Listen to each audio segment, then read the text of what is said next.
you thought Uber Eats was bad, Gopuff topped them. Hey guys, welcome back to my channel. My name is Charyssa and this is Charyssa Explains It All.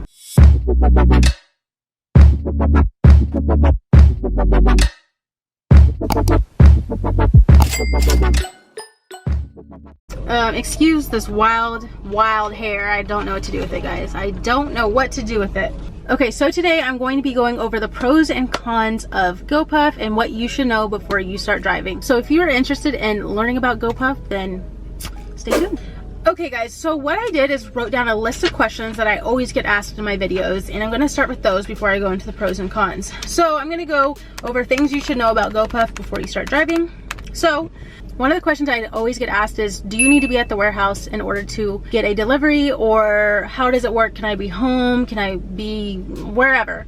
The answer is you do need to be at the warehouse. This is why. If you're not at the warehouse, when you get an order sent to your phone, they will send it to somebody else. They kind of want it to be quick, a quick transaction. I think they have 30 minutes from the time they get the order to the delivery. So they want it to be within 30 minutes. So if you're all the way at home, like 10-15 minutes away, they're just not going to give you the order. Also, what's going to happen is they're going to kick you offline. So Gopuff is going to know that you're not within the radius of the warehouse, and it's going to automatically kick you offline. So that's why I don't recommend going anywhere and chilling. You need to be at the warehouse so you can drive up quick, get the order, drop it off. Another question I always get is, can you multi-app? The answer is yes and no. So if you do multi-app, they can track that. They know that you're multi-apping because you're not coming directly back to the warehouse. Have I multi-apped? Absolutely, because sometimes sitting there for 6 hours with no deliveries, and then when you get your first one, you're like, I'm gonna turn on Uber Eats real quick or something like that. So I don't recommend it because you could possibly get deactivated for multi-apping. You know, all these apps are like, just work with me, but then don't give you any work. So just be careful of doing it. I generally will do it, like, say I'm leaving the warehouse, I'll go drop off the warehouse order, and then like if there's an Uber that's close, then I'll do that. But other than that, I would say don't do it. You can do it, but I wouldn't do it. Another question I always get asked is, how does payout work? So this is how payout works. On Monday, on your app, if you go to earnings, you will see that it will say that you're paid for commission, tip, and I believe mileage. So those are the three things that will show up on Monday. Okay guys, there was literally someone in my comments going off on me saying that I'm lying about getting hourly, because this is how it works. So that's what you'll see on Monday. You won't see your hourly on Monday, okay?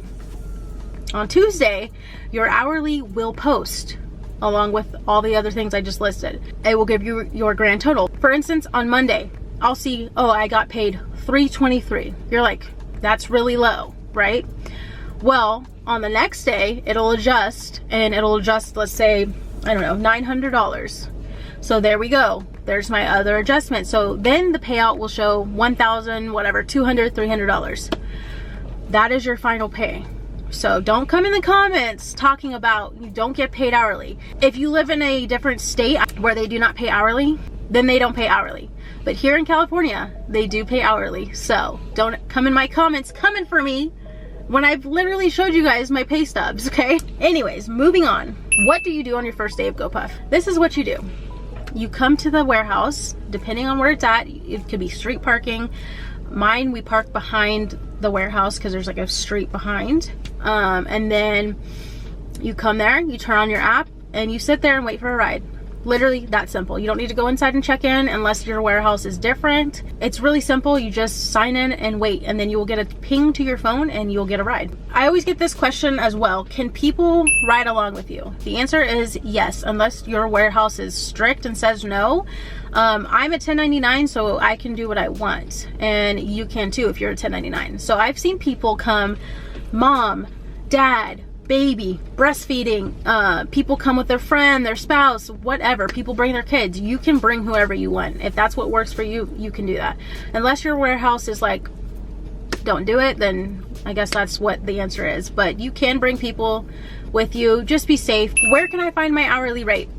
The answer is you cannot find your hourly rate, because It is no longer on the interface of the app. The only way to see your hourly rate is to ask your warehouse manager, supervisor, whoever, or you can download the Ulti Pro UKG pay stub thing, and it'll print your pay stubs and you can see the hourly rate on there. They no longer show it on the app. I don't know why. So that's what that is. And that brings me into where can I print my pay stubs. UKG Pro, it looks like this. That is where you print your pay stubs, and that is where you get your pay documents. Me personally, I'm not gonna look for you. I feel like you can use your resources and look. So I get this question, is Gopuff in my city or state? And what I challenge you to do if you ask that question in the comments is to go ahead and look on gopuff.com/careers, and you could say become a delivery driver at the bottom, I believe. And then if you sign up, it'll let you know if it's in your city or state. So you could check that way, which is easier than asking me in the comments because I might not see it or might not get back to it soon enough. So I suggest doing that. Moving on, the next question I get is, can I show up to my shift or schedule late? The answer is yes and no again. I have definitely showed up 10-15 minutes late before, just because maybe I was doing something and I was like, crap, I'm gonna be late. You are a 1099 in most cases for Gopuff. If you're a W2, then it's probably a hard no, you cannot show up late. But for 1099, I have showed up late. It hasn't been a problem this far, but my suggestion to you is to not make it a habit. Don't show up late every single day. Every once in a while, that's normal. So that is what I can tell you about showing up late. I really don't suggest it, but if you have to, because you had to, let's say, drop off your kid at school or pick them up, then by all means, you have to do what you have to do for your family. You know what I mean? So next, the next question is kind of the same as the last question. What if I have an emergency? Can I leave? Can I leave to get food? Those type of questions.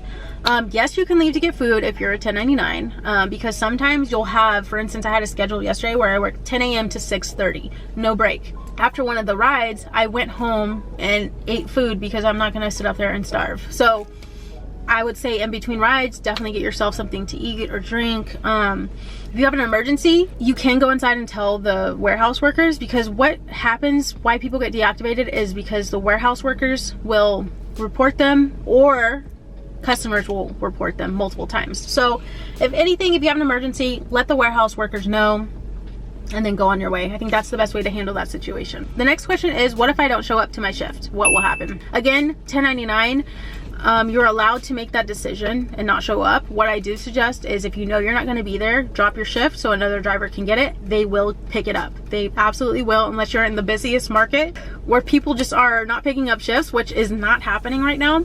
Then I suggest that you drop your shift. But if for some reason you forgot you had a shift and you didn't drop it, most of the time, really nothing is going to happen unless you literally do it for a week straight and just don't show up to any of your shifts. Then they probably will deactivate you or give you a warning or something. So just don't make a habit of it. You know, drop the shift for the other drivers if you know you can't be there. Next, a question I get all the time is on-demand driving. Is it worth it? This is a case-by-case basis, guys. If you are in a location that is super busy where you can make, I don't know, $200-300 doing on-demand, then absolutely do it. But for instance, in my location, you do not want to work on demand. If you work on demand, you will be losing money. This is why. The warehouse workers are going to prioritize the people on schedule. They're going to give them a bag before they give someone on demand a bag. Remember that, because that's going to help you decide if you want to go up there and sit. And also, you're not getting paid hourly, so you're only getting paid commission and tips. And I don't know if you know this, but a lot of people don't tip. So you'd be getting paid $3 or $4 depending on your city, state, and what they pay per bag. Not worth it.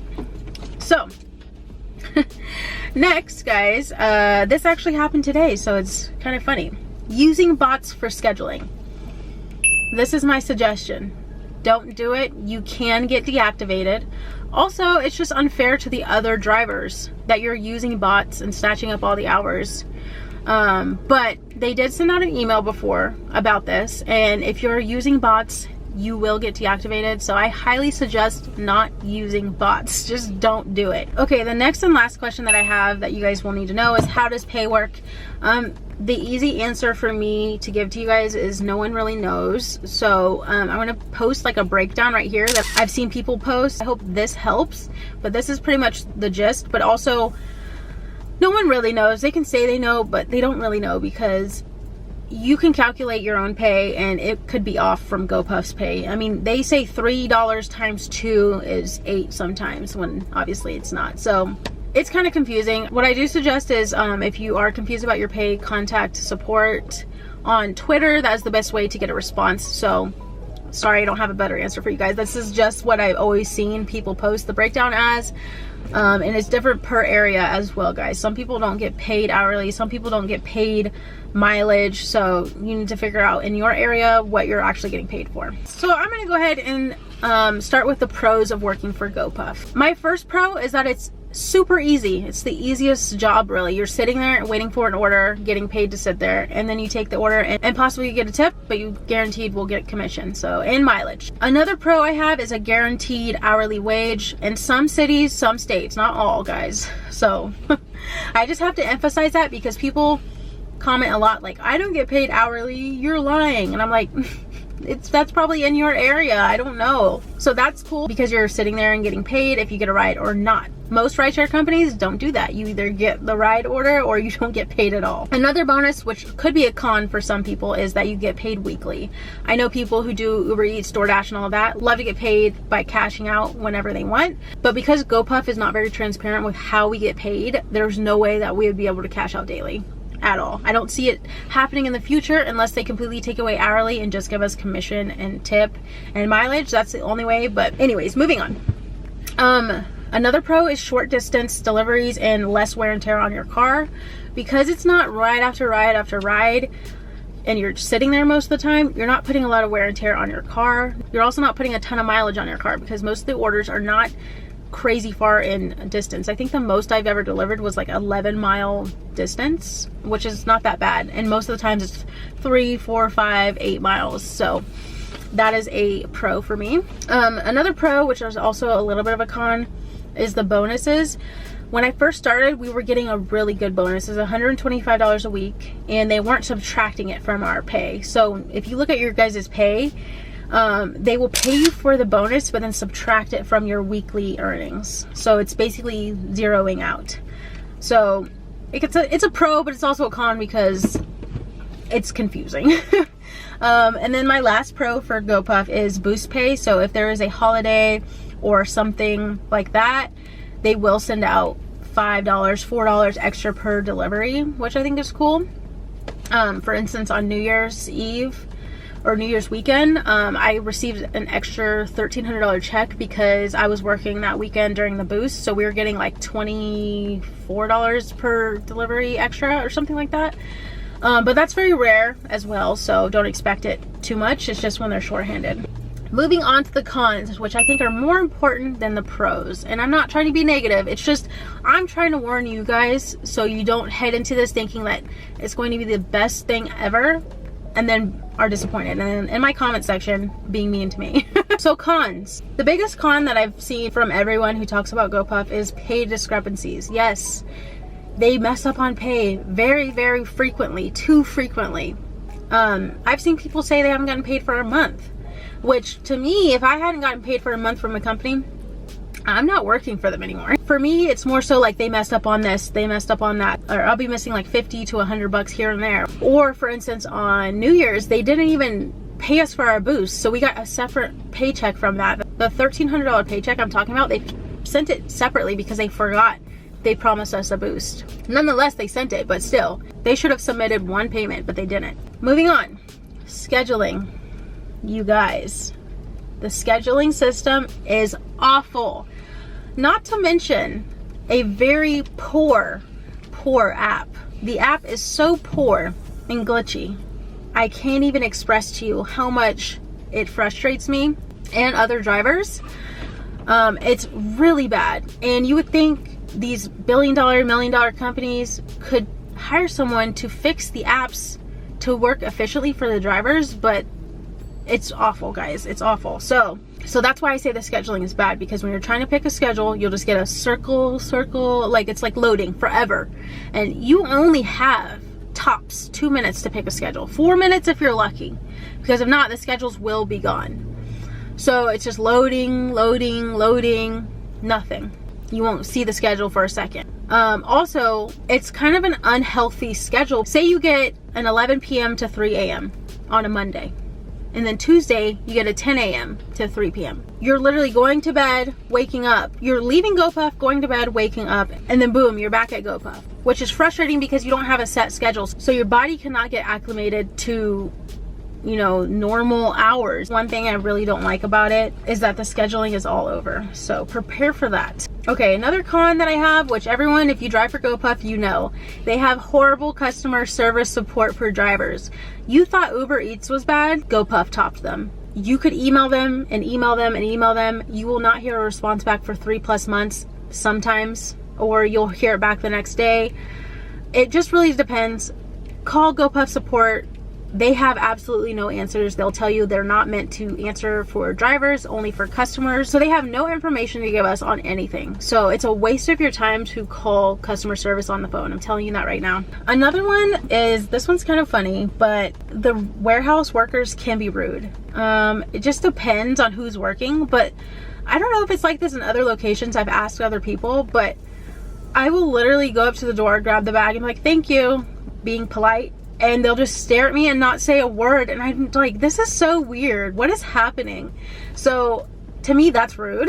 But I've heard other stories about warehouse workers just being rude and all that stuff. Most of them are nice at my location, but sometimes you get the off one and I'm like, is everything okay? So just be prepared for that. And another con, and this is really just for people who need to be on the move and need to be moving at all times, you'll be waiting in your car a lot. So if you can't sit still or find something to do in your car, then it's gonna be a con for you because you'll be bored. This is not really a con, it's just a suggestion to people. If you complain about not getting a bag, the warehouse workers will make sure to skip over you multiple times and not give you a bag.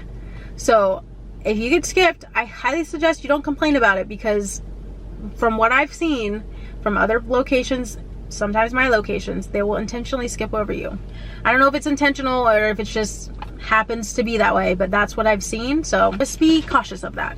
Okay, anyways guys, that pretty much wraps up my video on things that I think you should know about Gopuff. I hope this helped you, and I hope you guys have a successful weekend, whatever day you're watching this. Just have a great day, stay positive, and I'll catch you guys on the next video. Bye.